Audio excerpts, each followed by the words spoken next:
আল্লাহ তখন জান্নাতীদেরকে একটা ডাক দিবেন, বলবেন, ও জান্নাতীরা, এই কোরআনের ভেতরে বিশ্বনবীর কণ্ঠে জান্নাতের যে নাজ, নিয়ামত, সুখ, স্বাচ্ছন্দ্যের ওয়াদা আমি দিয়েছিলাম, সব কি পাইছো?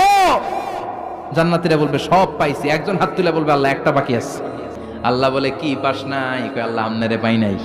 যে এই নাজ নিয়ামতের ব্যবস্থা আমাদেরকে করে দিল, ওই আল্লাহরই তো পেলাম না। আল্লাহ বলেন, উজুহু ইয়াউমাইযিন নাযিরা ইলা রাব্বিহা নাযিরা। সেদিন মানুষগুলো আমার দিকে এরকম পাগলের মতো তাকিয়ে থাকবে। আমি আমার সৌন্দর্যের আলোকচ্ছটা সেদিন আর গোপন রাখবো না। জান্নাতীদের কাছে আমি আমার সব প্রকাশ করে দেব। আল্লাহ পর্দার পেছন থেকে তার নূরের সৌন্দর্য সেদিন প্রকাশ করে দেবে। খুব অল্প সময়ের জন্য আল্লাহর নূরের তাজাল্লি দেখাবে। এমন না যে ওখানে নূরের তাজাল্লি অনেকক্ষণ দেখা যাবে, না, স্বল্প সময়ের জন্য। 1 সেকেন্ডকে 1000 ভাগ করলে হয় 1 মাইক্রো সেকেন্ড, 1 মাইক্রো সেকেন্ডে অনেক ভাগ করলে হয় 1 ন্যানো সেকেন্ড। এরকম 1 ন্যানো সেকেন্ডের নূরের ঝলকানি।